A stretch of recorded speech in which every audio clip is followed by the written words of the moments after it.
Hello, and welcome to this online workshop. To get the most of this asynchronous session, it is best for you to find a quiet space that is free from distractions. Turn off your phone, close the door, and hang out the Do Not Disturb sign. If you haven't already done so, please run the audio setup wizard.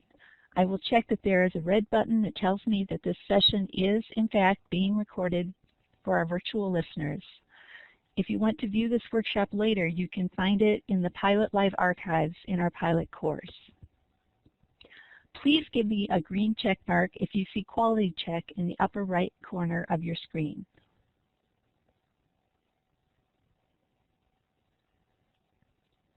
Okay, and please click on the green check mark if you see a blue microphone appearing next to my name and if you can hear me all right.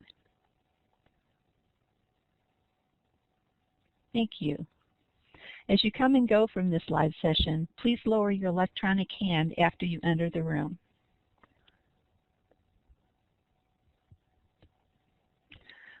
Welcome to my live and virtual learners.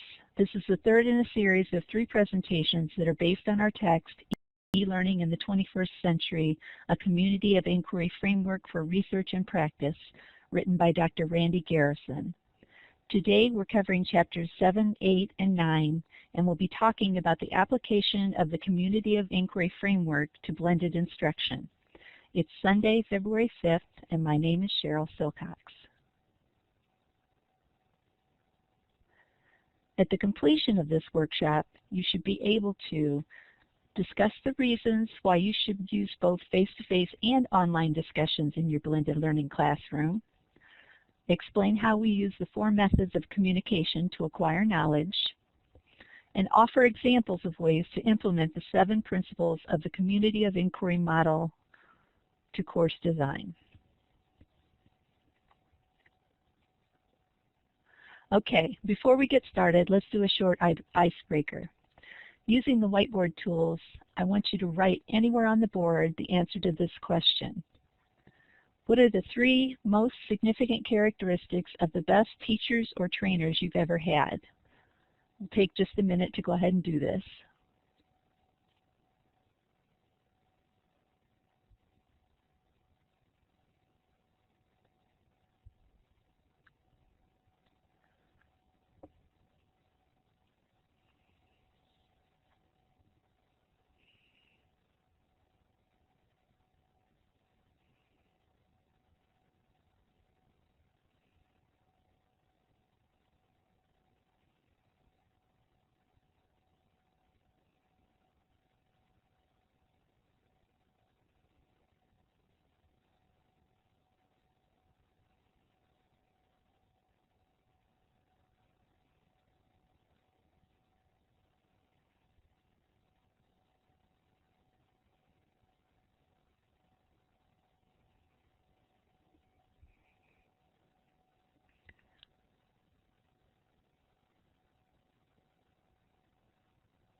Okay, so let's look at what we have.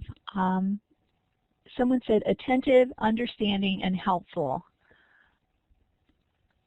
Why do you think a person with these traits makes a good teacher? Those are mine, Cheryl. And I actually said those because I think if the teacher is attentive, they're watching, they can tell when you're struggling, and if they're understanding, they try to help you in areas where you're lacking. And then helpful was another one, but just being real overly helpful. I like instructors who actually try to help you get to the end goal of where you need to be. Do you think these are features that can only be applied in the face-to-face classroom, or is there a way, do you think, that a teacher could be attentive, understanding, and helpful online? Oh no, I definitely think it could be both ways. I think through being attentive would be more watching for student questions, answering quickly, and understanding as far as for me, I try to help a lot of students understand the material, but I also am very understanding of situations that they may have come up. I don't know. Very Something good. similar to that. Okay, and who put patient, informed, and able to re-explain in a new way? So I did that one. I think it's important to me that they're patient and willing to help. Sometimes even if the person who's asking for help may be a little bit more difficult. It's important also that they know what they're talking about, and just being able to explain it in multiple ways helps them get through to everybody.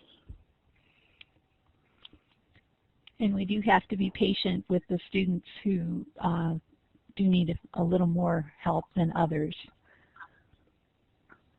Okay. Yeah, definitely. Very good. Thank you. So let's move on.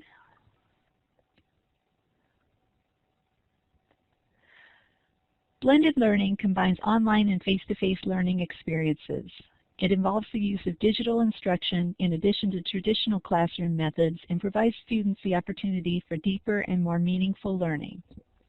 According to Garrison, studies have shown that while face-to-face is the preferred environment for initiating discussions, the asynchronous virtual environment is best for encouraging sustained reflection and expanded discussion. Blended learning has an advantage over online instruction because it provides more teacher interaction and the opportunity for learners to more quickly create the group cohesion that's needed for them to be able to operate as a community of inquiry. In his book, E-Learning in the 21st Century, Dr. Garrison talks about how the community of inquiry framework can successfully be applied to the blended learning environment. Collaborative learning is based on the idea that we gather information, share it with others, and together construct personal meaning through communication. There are 4 fundamental ways in which we communicate knowledge. They are listening, talking, reading, and writing. Traditional methods of instruction emphasize learning through listening and reading. By reading what others have to say on a topic and through listening to direct instruction by the teacher, we are left to individually assign meaning to what we've learned. Because talking is usually discouraged in this face-to-face environment, we aren't provided with the opportunity to confirm what we've learned through discourse. In the online environment, the emphasis is on reading and writing and not so much on listening or talking.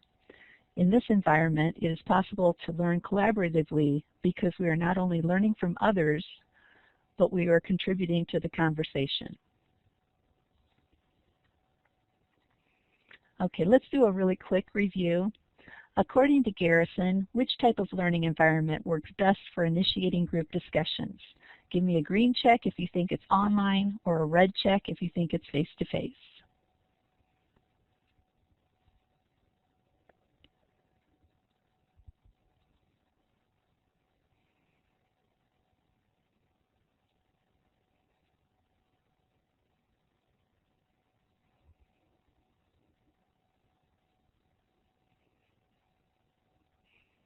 Okay, very good. We have 2 red checks or red X's and 1 green check.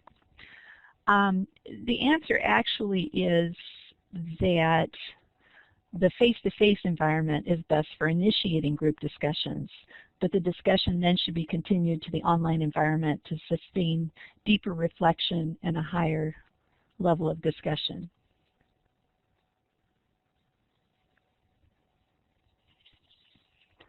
According to our text, there are 7 principles of the community of inquiry model. First, we have to create open communication and trust among the members of the community.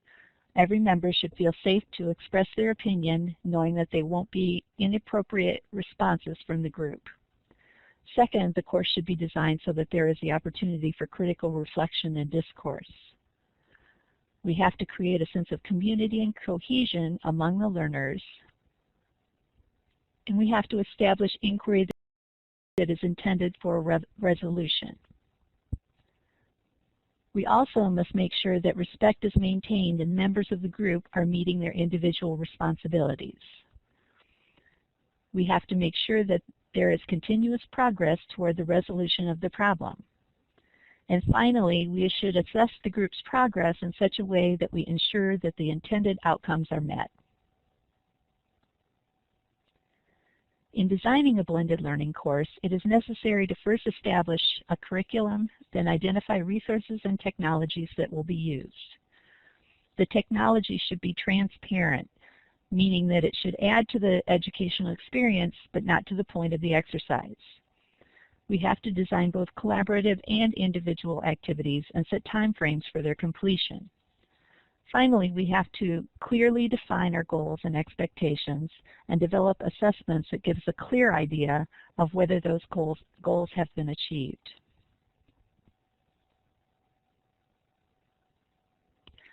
I'm going to ask you now to go to the breakout room and take about 4 minutes to discuss this scenario.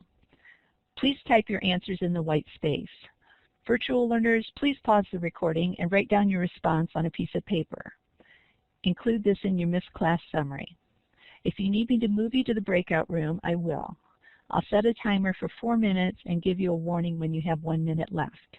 After that, I'll pull you back to the main room and we'll discuss your suggestions. Go ahead now and go to the breakout room.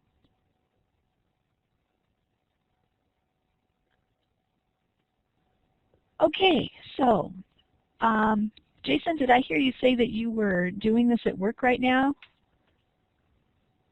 Yeah, it's actually one of the initiatives that we have for our, because we do our major new hiring in the fall. So we've just come out of that. So we're doing a lot of hindsighting and really looking at how can we be more effective in teaching the things we want to teach instead of, because we're not going to get more time. That's, that's never an option. Yeah. So how can we make it so that people learn faster? And I think the blended approach will really help. So what did you suggest as far as activities? So I was the one to put the online student polling. So throughout the class, using like Poll Everywhere or other technology where they can get those instant feedback responses. Creating a video or e-learning to review the course material. That way class time is spent discussing instead of lecturing. And then have online discussion groups to have questions answered outside of class. So if somebody's working on homework, if they're like, oh my gosh, I totally forgot what's still in the blank. They can just go to that online group and that helps create that sense of social presence. That's great. And we also have, they could design a web page or a wiki, and I'll contribute to it. That's an excellent idea. And also there are a number of online labs available to use. That's true. And also ways to work on collaborative projects from students from other classes in other schools using online technology. That's excellent. Thank you.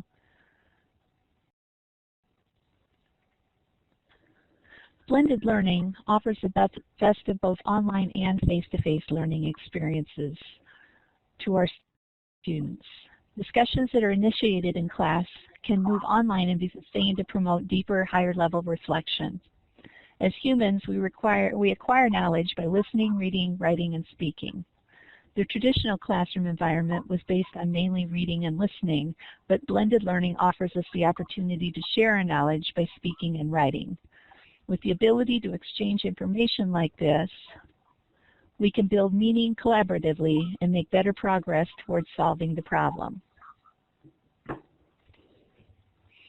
I'd like to thank you all for attending this session. As I said before, if you'd like to view the recording of our sessions, you can see them in the Pilot Live archives in our course. Virtual learners, please submit a robust summary of this session by the end of the week to the Dropbox in Pilot.